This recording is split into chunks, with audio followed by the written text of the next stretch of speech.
Ó, é importante salientar o seguinte: o resultado nem sempre representa o que foi o jogo.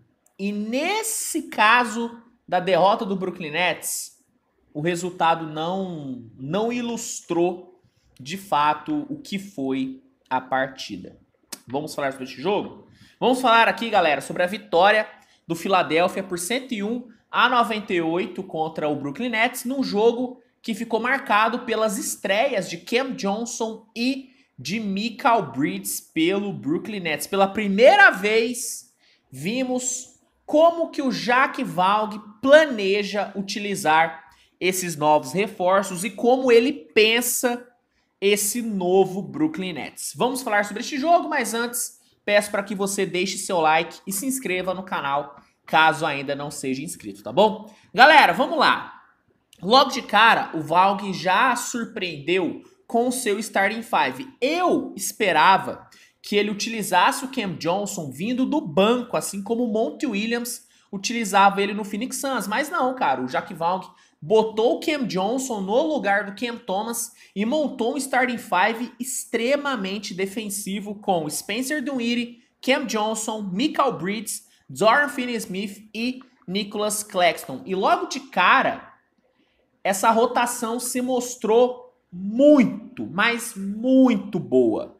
Principalmente no lado defensivo da bola, né, cara? O Brooklyn, logo no primeiro minuto, pressionou demais o Philadelphia 76ers, pressionou a saída de bola do Philadelphia, não deixou o Philadelphia ter tranquilidade para trocar passes, para construir as jogadas. Cara, realmente, defensivamente, essa rotação foi maravilhosa. E ofensivamente, mesmo não tendo sido um espetáculo, foi eficiente.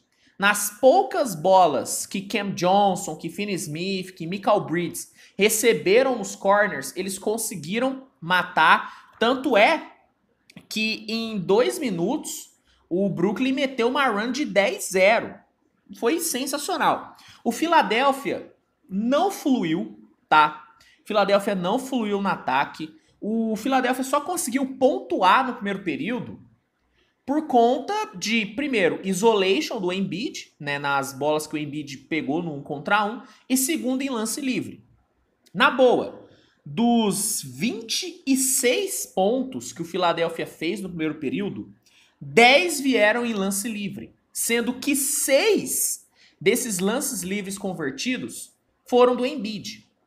Então, a defesa do Nets foi muito boa para conter a movimentação de bola do Philadelphia. Acabou cometendo muitas faltas? Sim, porque o Philadelphia sabe muito bem cavar faltas. Mas a defesa do Brooklyn foi definitivamente muito boa. Muito boa no primeiro período. Algo que acabou fazendo a diferença para o Nets fechar o primeiro período na frente foi o Joe Harris. O Joe Harris veio muito bem do banco e graças a 2 bolas de 3 que ele matou, o Brooklyn conseguiu fechar o primeiro quarto na frente. No segundo período, o Jack Valg iniciou com uma rotação diferente. E uma rotação um pouquinho mais ofensiva, com Patty Mills, Cam Thomas, Joe Harris, Ben Simmons e Royce O'Neal. Uma rotação sem um pivô, onde o Ben Simmons fez esse papel de pivô no lado defensivo da quadra e de armador no lado ofensivo. E sendo sincero, eu gostei bastante dessa rotação. Tanto é que nos 2 minutos em que ela esteve em quadra, ela conseguiu abrir 9 pontos de vantagem para o Brooklyn. Então essa rotação foi bem eficiente. O Nets seguiu muito forte na marcação, muito forte na marcação. O próprio Joel Embiid foi muito bem marcado no segundo período. E aí cabe uma análise um pouquinho mais aprofundada do porquê que o Embiid foi bem marcado no segundo período. O Brooklyn colocou em quadra, depois que o Embiid entrou, ali por volta dos 3, 4 minutos iniciais do segundo período, o Brooklyn colocou em quadra de volta Cam Thomas, Dorian Finney-Smith e Cam Johnson. E aí o que aconteceu? Como é que você marca o Joel Embiid? Como é que é o jeito ideal de você marcar o Joel Embiid? Dobrando em cima dele, limitando a movimentação do Embiid. Só que a maioria das equipes não costumam dobrar tanto para cima do Embiid, porque o Embiid ele se tornou um passador muito bom. Então, quando ele se vê numa situação de double team, o Embiid solta a bola no perímetro e acha normalmente um ou dois companheiros de equipe livres. Só que tendo uma defesa tão móvel e tão versátil como o Nets tem agora, com o Mikal Bridges, com o Finney Smith, com o Cam Johnson, com o próprio Claxton, o Brooklyn conseguiu dobrar no Joel Embiid e cobrir o perímetro, e cobrir os corners. E isso fez com que, primeiro, o Embiid não conseguisse produzir tanto no segundo período, e nem que o Philadelphia conseguisse produzir tanto. Então, na boa, a defesa que o Nets fez no segundo período foi coisa assim, foi coisa linda. O Philadelphia suou para achar uma cesta ou outra no Nets. Suou, mas suou demais. Na reta final, nos 3 minutos finais, o Brooklyn, que estava muito bem na defesa, começou a se soltar um pouquinho mais no ataque. O Mikal Bridges começou a chamar um pouquinho mais o jogo, começou a explorar um pouquinho mais a média distância. O Cam Johnson começou a achar boas bolas no perímetro. Spencer Dinwiddie começou a explorar um pouquinho mais o 1 contra 1. E depois de 2 bolas muito boas do Mikal e do Cam Johnson nos corners, o Brooklyn conseguiu abrir 10 pontos, faltando 1 minuto e 30 para terminar. Sem conseguir achar nenhum mismatch no ataque, o Philadelphia não teve muito o que fazer. Não teve muito o que fazer. O Harden, em algumas posses no 1 contra 1, principalmente quando ele caiu com o Spencer Dinwiddie, que era o defensor menos talentoso da rotação, aí ele conseguiu pontuar, mas assim, muito pouco, muito pouco. E o Brooklyn conseguiu fechar o primeiro tempo muito bem, com uma posse defensiva do Cam Johnson para cima do Harden, que foi coisa, assim, foi coisa maravilhosa de se ver. O Harden foi num contra 1 com o Cam Johnson, só que o Cam Johnson, como ele é um defensor muito acima da média, ele conseguiu ler a movimentação de bola que o Harden pensou em fazer na hora do drible, conseguiu cortar e só não foi para a cesta porque a arbitragem não marcou a falta clara que aconteceu. Mas, mesmo assim, essa posse defensiva do Cam Johnson fechou com chave de ouro um ótimo primeiro tempo defensivo do Brooklyn Nets, e Brooklyn foi para o intervalo com uma boa vantagem. Alguns números aqui que mostram como que o Nets foi bizarramente bom defensivamente no primeiro tempo. O Nets conseguiu forçar 6 turnovers no Philadelphia, foram 4 roubos de bola, 3 bloqueios. O time tomou apenas 18 pontos no garrafão, e a gente tá falando de um Philadelphia que tem o Joel Embiid, que normalmente deita e rola para cima da maioria das equipes, deita e rola na maioria das equipes dentro do garrafão, e contra o Brooklyn conseguiu fazer com que o Philadelphia tivesse apenas 18 pontos dentro do garrafão do Brooklyn. Isso mostra que a defesa de garrafão do Nets foi muito bem. Tirando o Embiid e tirando o Harden, nenhum outro jogador do Philadelphia conseguiu ter mais de 4 pontos. E ofensivamente, mesmo não tendo sido algo de se encher os olhos, o Brooklyn foi muito eficiente. Tanto é que terminou o primeiro tempo com 10 de 25 no perímetro. 10 de 25 no perímetro. Então, assim, primeiro tempo muito bom do Nets, cara. Na boa, eu fiquei extremamente animado com o que eu vi do Nets no primeiro tempo. Na volta do intervalo, no terceiro período, a defesa do Nets seguiu muito bem, especialmente na marcação do Harden.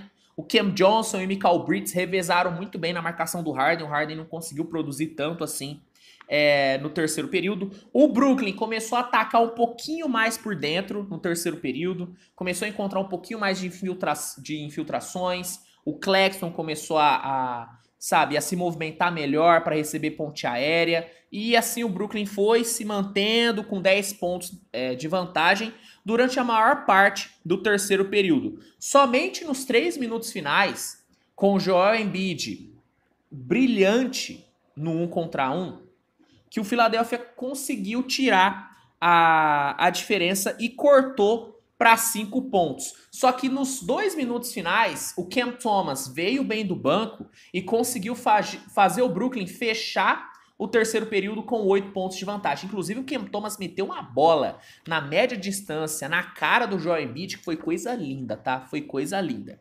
E aí chegamos no quarto período, que foi onde o Brooklyn perdeu o controle do jogo. Defensivamente, o Brooklyn seguiu bem pra caramba. O Brooklyn não caiu de eficiência defensiva em nenhum momento no jogo. No quarto período não foi diferente, o time foi muito bem na defesa. Só que ofensivamente, o Brooklyn caiu muito de produção. Caiu muito de produção. Tanto é que aos 5 minutos, o Philadelphia conseguiu cortar a diferença para 3 pontos e aos 3 cortou para 1. E não é que o Philadelphia teve um volume ofensivo maravilhoso. É que o Philadelphia se aproveitou da falta de volume ofensivo do Nets. Então chegamos aos 3 minutos com o Philadelphia perdendo por apenas 1 ponto.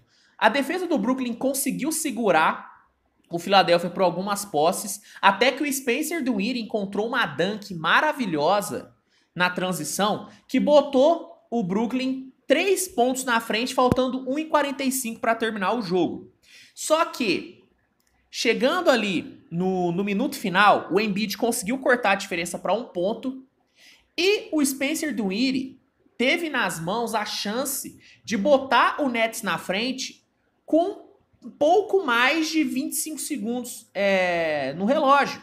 Se o Dinwiddie matasse essa bola, muito provavelmente o Nets conseguiria segurar os Sixers na defesa.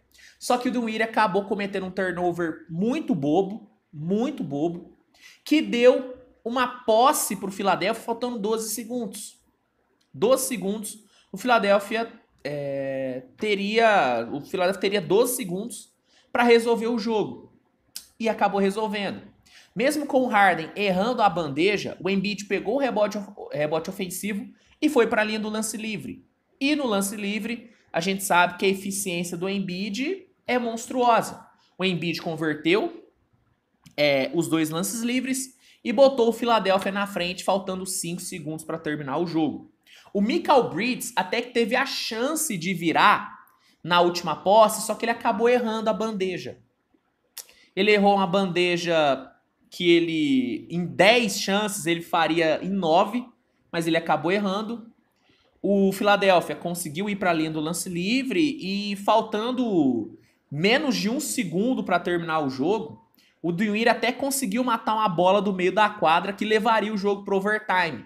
Só que depois da revisão foi visto que a bola, não saiu da mão do Dinwiddie antes do tempo terminar. Então a bola acabou não valendo e o Brooklyn acabou tomando uma virada e perdeu, na estreia de Mikal Bridges e de Cam Johnson. Philadelphia conseguiu sua 36ª vitória e Brooklyn sua 23ª derrota. Mas como eu disse no começo do vídeo, o resultado, na boa, cara, não ilustra o que foi o jogo. Pra mim, o Brooklyn foi muito melhor do que o Philadelphia durante o jogo. Muito melhor. E eu acredito que até o próprio Philadelphia sabe disso. O Philadelphia ganhou esse jogo muito por conta do número excessivo de faltas que foram marcadas para o Philadelphia. E aqui eu não estou dizendo que a arbitragem roubou, não estou falando isso. Eu estou falando que muitas faltas foram marcadas a favor do Philadelphia. O Philadelphia foi muito para o lance livre. Então isso acabou influenciando muito na vitória do Philadelphia. E também o que acabou influenciando muito foi a falta de entrosamento dos jogadores do Nets no lado ofensivo da bola. No lado defensivo, eles foram sensacionais, extremamente sincronizados. Mas no lado ofensivo faltou sincronismo. Eu não duvido nada que se esse jogo acontecer daqui 1 mês, o Brooklyn ganha do Philadelphia. Se jogar do jeito que jogou, ganha do Philadelphia. Então pra mim o placar não ilustra bem o que foi o jogo, porque pra mim o Brooklyn foi bem melhor do que o Philadelphia. Mas basquete é isso, cara? O basquete também também não, Na maioria das vezes o basquete é decidido, um jogo de basquete é decidido nos pequenos detalhes, E o Philadelphia se aproveitou de pequenas falhas que o Brooklyn teve, Bom, destaques do jogo pelo lado do Philadelphia: Joel Embiid com 37 pontos e 13 rebotes e o James Harden com 29 pontos foram os destaques da equipe. Pelo lado do Brooklyn, cabe destacar Mikal Bridges, que estreou muito bem, foram 23 pontos para ele. Cam Johnson também estreou muito bem, 12 pontos, 7 rebotes e 3 roubos de bola pra ele. E eu quero destacar também o Claxton, que meteu 4 blocos, cara. O Claxton foi muito bem. Cometeu algumas faltas meio bobas, tá? Mas ele foi muito bem no conjunto geral. Bom, o que você achou do jogo? Você concorda que o Brooklyn foi melhor do que o Philadelphia? Comenta aqui que eu quero saber. Se gostou do vídeo, deixa o like, se inscreve, compartilha, manda para seus amigos. E dá uma olhada no primeiro comentário fixado, porque vai ter um link que vai te oferecer 7 dias grátis para testar o NBA League Pass, que é a melhor plataforma de streaming de jogos da liga. Então, caso você ainda não tenha o League Pass e queira testar por 7 dias, é só clicar nesse link e garantir já o seu. Fechou? Galera, a gente se vê mais tarde com mais conteúdo. Tem muita coisa ainda para sair no canal, então recomendo que você ative as notificações. E é isso. Tamo junto. Grande abraço e até a próxima. Tchau, tchau.